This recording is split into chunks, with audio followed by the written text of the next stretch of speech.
Je suis convaincu que beaucoup de chers enfants de Dieu ont encore à apprendre que l'Esprit glorifie Christ en nous. Et nous devons renoncer au Christ que nous avions connu jusque-là, à la mesure de vie spirituelle que nous avions premièrement reçue. Il faut qu'ils en viennent à saisir et comprendre la signification de ces mots. Il vous est avantageux que je m'en aille. Comme les premiers disciples, ils ont cru en Jésus. Ils l'aiment et lui obéissent. Ils ont éprouvé en quelque mesure tout le bonheur qu'il y a à le connaître et à le suivre. Néanmoins, ils ne possèdent pas encore l'inexprimable paix, la douce joie, la sainte lumière et la puissance divine qui devaient résulter, selon les promesses de l'Écriture, de la présence de Christ en eux. De temps en temps, sans doute, ils ont été puissamment secourus et bénis, soit dans le secret du cabinet, soit par l'influence bienfaisante de quelques amis chrétiens, soit par le moyen de la prédication. Christ, alors, leur devenait très précieux et cher.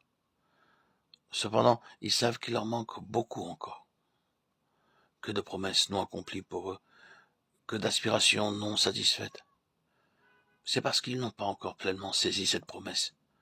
Le consolateur demeure avec vous, il sera en vous, Jean 14, 17. C'est lui qui me glorifiera.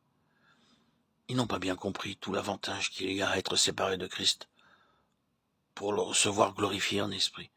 Ils n'ont pas encore pu dire, si nous avons connu Christ selon la chair, nous le connaissons plus de cette manière, de Corinthiens 5, 16. Connaître Christ selon la chair.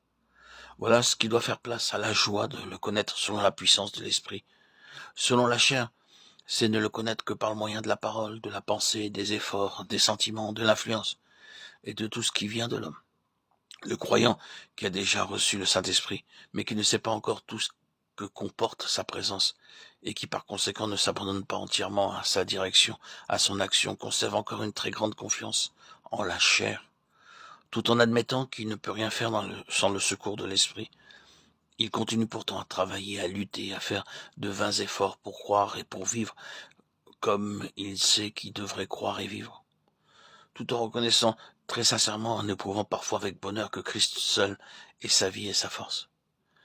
Il est par moments aussi tout affligé et découragé de se voir dévié de la voie de foi et de dépendance qui pourrait seul lui assurer la vie de Christ en lui.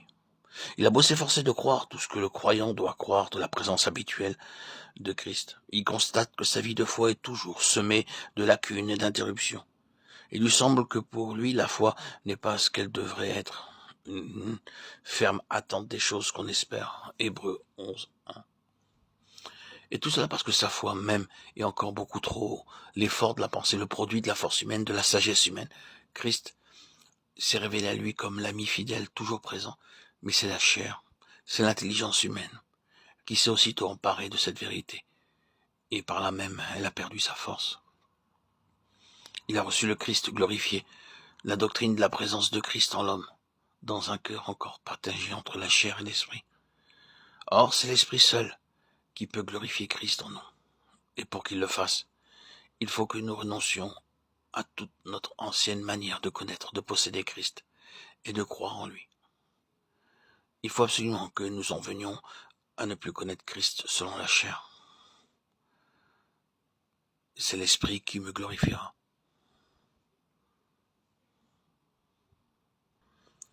Quand le Saint-Esprit vient glorifier Jésus en nous, c'est sous cet aspect-là qu'il nous révèle sa gloire.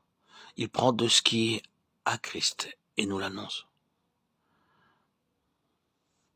Il vient nous faire voir Christ en nous, car c'est par l'Esprit de Dieu que nous recevons toute notion vivante, toute connaissance véritable de Christ. Quand Christ entre en nous comme un faible nouveau-né, quand il se développe et grandit, et qu'il est formé en nous, Galates 4, 19. Quand nous apprenons à nous confier en lui, à lui obéir et à le servir, tout cela est déjà l'œuvre du Saint-Esprit.